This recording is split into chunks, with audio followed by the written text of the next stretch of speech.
Hi, this is Majin, and I'm going to be doing quite a bit of reviews for you today.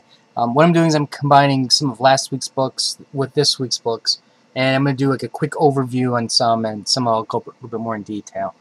Mostly the newer books I'll do more detail on. We have Batman number 18, Uncanny X-Men number 3, Thor, Age of Ultron, Wolverine, and the X-Men, Age of Apocalypse, Detective,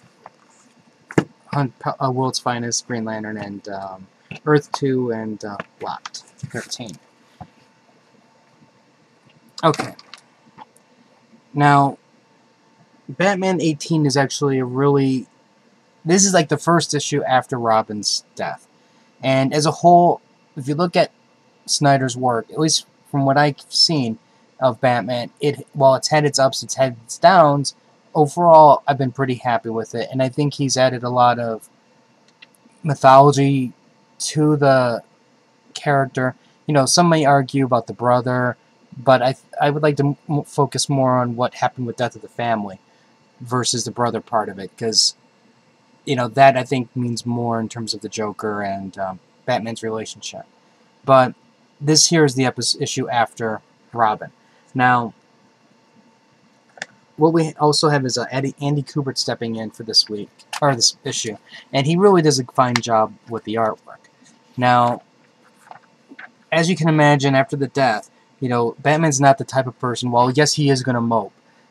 What we have here is he's moping while fighting crime nonstop, and, well, you know, he's basically starting to make mistakes. His punches aren't connecting as well as they should, and, you know, he's basically wearing himself down.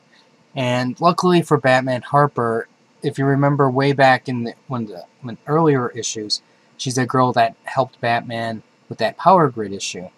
And, you know, she's been following him, and she's noticed that there's some problems. And this is the first stage where it looks like they're going to have more of a working relationship.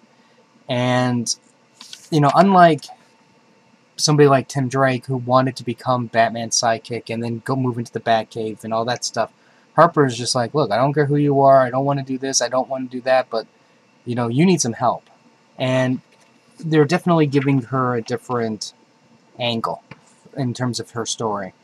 Now, I mean, you can almost argue the point that Snyder knew that Damian was going to die, and he threw in Harper in there to prepare it for the next person to step into Damian's shoes.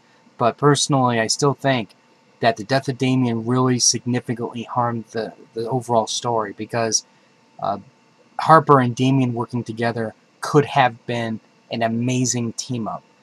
And now it's forever gone. You know, or unless, of course, they decide to bring back Damian as a clone and, you know, the resurrection pits and all that other nonsense, and he comes back, and, you know, but then to me it's not the same. It just means that, you know, it's like you basically drove his death for sales.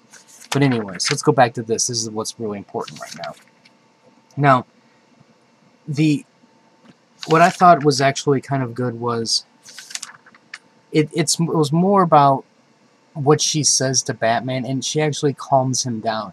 And not only did she calm Batman, she calmed Bruce down at the same time. And if she really started to put two and two together, she might be able to guess that Bruce is really Batman.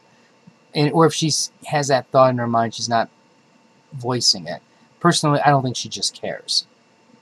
I think she's willing to accept the fact that Bruce is financing Batman, knows how to get a hold of him, and that's all she cares about. But overall, I thought that the last page is a really weird tribute, because on one hand, you can look at it as a tribute towards Robin, but it also is along the line of the R theme. And I don't know, like, overall, I was really happy with it, but it's just a shame that the events that led up to this actually happened.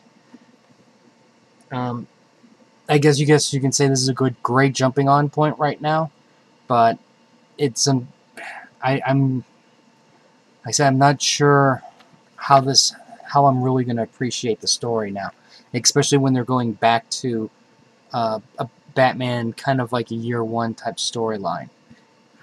But Snyder's been solid, so I'm going to cut some slack, and I'm still going to definitely read it. Uncanny X-Men number 3. Now, this is the issue here where we have Cyclops, going to the girl's house, and they're going to say, "Hey, don't worry, Mom, we're going to take care of her," and the Avengers show up. Now, there's some really good moments here, especially the way Cyclops and Emma stand up to not Wolverine, but Captain America and Iron Man. And one thing, there are some really funny moments here too, because like on one hand, the Hulk is there, and the guys are like going, I can't stop staring at the Hulk. And I'm going, okay, are you blind or something? Because you got Spider-Woman right next to him, Captain Marvel, and the Black Widow, and yet you're staring at the Hulk. But I understand the Hulk is pretty darn intimidating. Hawkeye has some funny moments also in here. There's some nice dialogue between. It's just like a great issue where they're setting Cyclops up to actually be the savior. He's proving his point that saying, look, the mutants are being hunted down, they're being persecuted, and you did nothing to stop this. And he's like, granted, Professor Xavier died, and you want to blame me, but you're equally responsible, especially you, Tony, for doing what you did. And based on my actions, my race is alive again. It's coming back, and you did nothing to help. And it's really setting a powerful message that's it's going out to the people. So we're definitely going to see, I think, more followers that are going to jump ship to Cyclops' side. Also, I really want to know if Magic could kill Cap. She says she can do it, and I think based on the way they're writing her now, I think that's a high probability that could happen. They also talk about Magneto and his true motives for betraying the team, and I understand why he did what he did, but I'm really curious to see where that's going to go now also. And overall, this has been a very, very solid read. Okay, Thor, God of Thunder. This is, I guess we can say this is an origin issue here, because what we have is, this is all the background for the God Killer. And we show the world he came from, a very harsh world. They kept saying, don't worry, God will save you, God will provide, and God never did. His mom gets killed and eaten in front of him. His children just die. His pregnant wife dies in front of him again, and it's just nothing but tragedy. And he doesn't see where there is a God until one fateful day, two beings crash down from the sky, and one of them asks for help, and he's like, "Why should I help you? Where were you when I needed help?" And this is setting the stage for his hatred and everything. The ending is really good. They're it's dealing with the Asgardians, and the Thor: God of Thunder. This has been a phenomenal read. Aaron has been doing a home run on this, and the covers have been fantastic. The art has generally been solid. This, I think, took a step back a little bit from this issue here, but overall, fantastic read. Age of Ultron number 2. Now, we're getting a little bit more into what's going on with the world. We're seeing new characters. In this case, like I said, we're dealing with Moon Knight and Black Widow, and this has just been an interesting read overall. You can just sense the desperation, the fear, the anger, frustration, everything with all the heroes, and I just want to know what happened. I want to see the events that led up to it, to this event. And it's a shame that we may not get to see everything, but this has just been an enjoyable read. I'm glad this thing didn't make me wait a month to get the next issue. Hitch's art I'm really enjoying Hitch's art on this, and this has really been a very brutal series so far. Just these 2 issues. You know, we're seeing heroes doing very unheroic things, and they're pushed to the maximum limit. And I don't care what happens. So far, this has been a fantastic story. And also, Captain America stands up at the end. So don't you worry about Mopey Cap. You know, we're going to be getting into some action really soon. Very good read. Okay, this one I'm not really going to talk too much about because personally I think this is just an annoyance of an issue for me. Aaron did a fantastic job with Thor. This is just I wouldn't wipe myself with this issue here, to be quite honest with you. I mean, it follows basically what it does is it follows the playbook of every single story we've read that's similar to this. Without even going into the plot, I can tell you this much. Logan's brother comes. Oh, guess who gets beat up a bit? Wolverine gets beat. Oh, when have we not seen that before? Sabretooth, you know. And then, oh, what's he going to do now? He's going to threaten the kids. And what's Wolverine say? You better not, or else I will kill you. You know, it's the same nonsense. And you know what's going to happen? Eventually Wolverine's going to meet up with everybody. Everybody's going to fight. And he's going to get his students back, and then they're going to go back to the school. Will 1 or 2 go with this guy? You know, it's possible. But who cares? These are all lower-tiered characters. They've never really developed any of them except for Quentin. And to me, this is just a nonsense issue. The art is even inconsistent. And I don't mean this as necessarily a knock, because I understand what's going on. You know, during the flashbacky scenes, there's one style, and then when you get to the real, you know, the meat of what's going on, then it switches back and forth. Some people are going to like it. I just found it annoying. And I know I'm being harsh, because I don't want to make that sound like this art is bad, because this art is really good. But when you're combining everything with claws out when they're standing, claws in when he's punching, oh, God forbid Wolverine sticks his claws out when he wants to punch somebody in the face, like, that would be a crime once or twice, you know? You know, it's this type of nonsense, you know, or, you know, like, geez, somebody's shooting you with some darts. You don't think that maybe by chance they might, if it's your brother, would know that you have a healing factor, and he's going to do something else to that? It's just this, you know, it's this little nonsense stuff. You know, I don't care Wolverine's got another brother, because, you know, I don't think this character adds any value to the story. None. Sabretooth was enough. I don't need another one. I don't need Draken. I don't need any of this other nonsense. You know, X-23.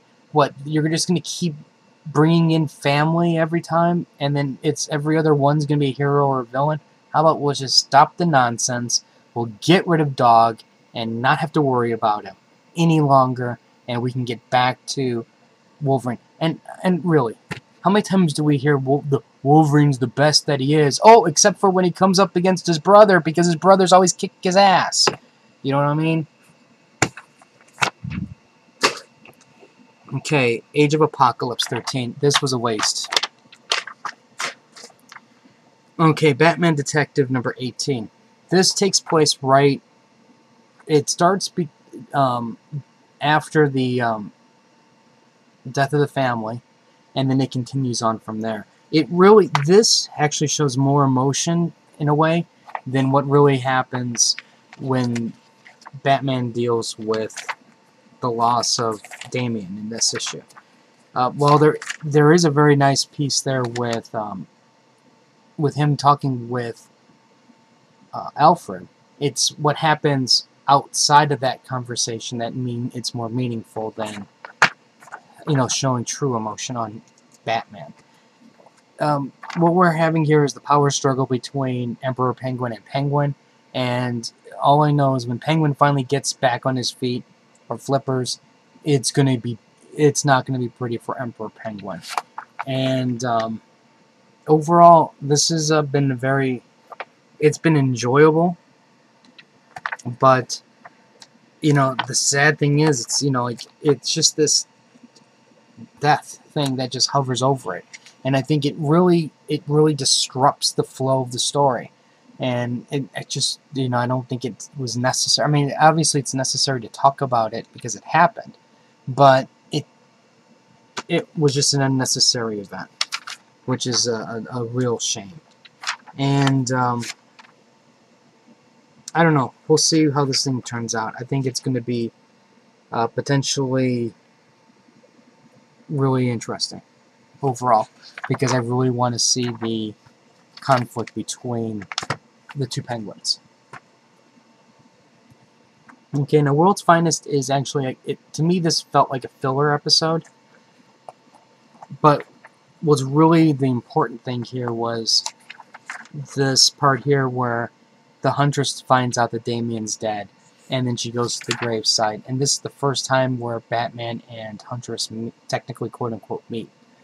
And so now, for sure, this is a time where you know that Batman knows that there's this Huntress, and there's a connection between the two. Now, this is another moment where I go, this is another situation where DC completely shot themselves in the foot. You know, not only did you have something interesting develop that could have happened with Harper and Damian, this here was interesting. You had Damian and the Huntress working together, and Damian had that secret he held back from his father, and this could have really been I mean, Damian would have been the center to bring the Huntress into the fold, and now poof, gone. I guess you can say technically he still is, because Batman knows the Huntress exists, they've seen each other, they're aware of each other, and so that's the bridge now. But to me, it's like, it's just wasted stories, you know, gone, just poof, in an instant. And also they make a joke about how Power Girl could have been dating Mr. Terrific, and she didn't know that he was Mr. Terrific. So that part was actually kind of funny. Okay. Everybody's dead in this issue, in terms of the main Green Lanterns. You know, you have Hal, Sinestro, and the new guy, all dead. And okay, now even though I'm really annoyed with this story, I bought this for the artwork, because I thought the artwork was really solid. They did a really nice job playing with the lights and the darks and then the green. I thought that was all great. But, that being said, how many of us are really sick and tired of having to buy every single Green Lantern title just to read the story? And that's what really is happening now. To really get the full impact of what's going on, you have to buy everything. And I'm like tired of these mega events with Green Lantern. And they're always dealing with the same thing over and over and over. You know, okay, we have yellow lanterns one day, we have red the next. Okay, now we'll bring in orange. Oh, we can't have that many more extra long ones, so we'll just maybe shorten some of the other ones and bring in a series for each of the other colors. And now we'll have the first lantern. And I'm like, really? And Hal has this amazing ability of pulling off the rings. Same with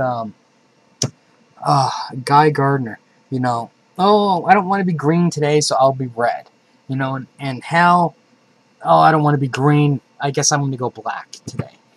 And because that's where this thing is headed. He's headed towards getting the black lantern ring.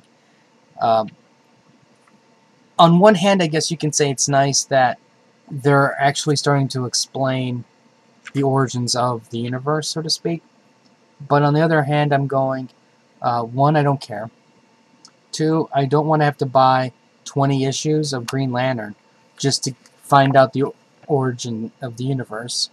Three, why do I have a strange feeling that the first lantern is going to become another lantern in a core somewhere, and he'll have his own disciples, and of course, which would lead to its own new miniseries later on, or ongoing, and it just makes me shudder. I'm just so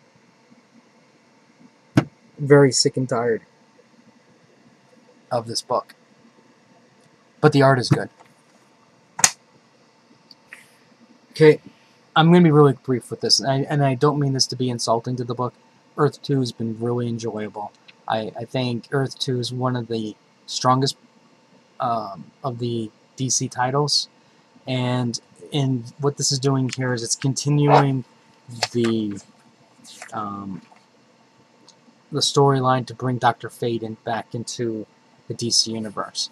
And I think that it's the way they're dealing with each character, it's just enough time to get you wrapped up into the character and bring them in.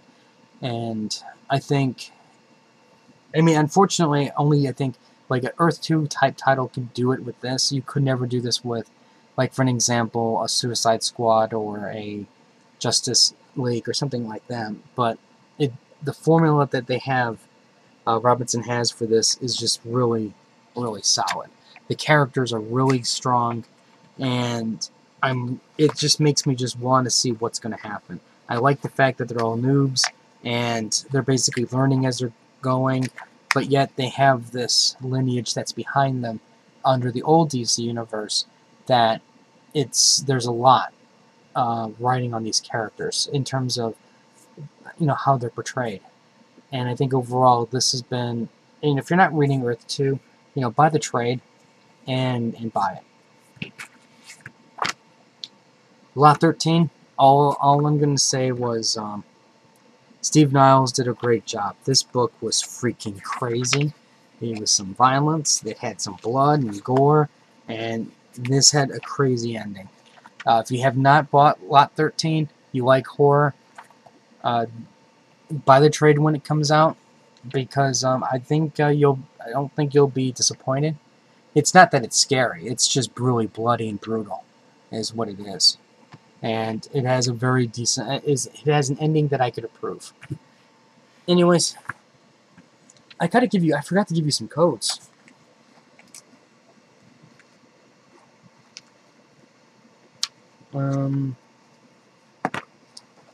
Let's see.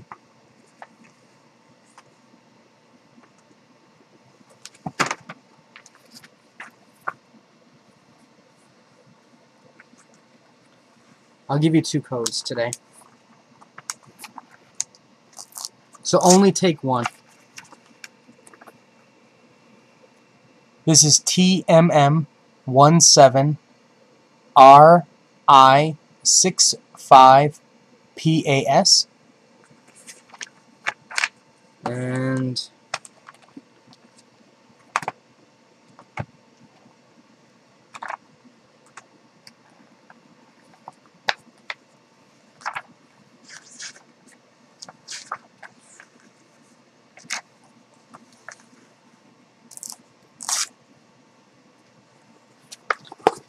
Uncanny X-Men,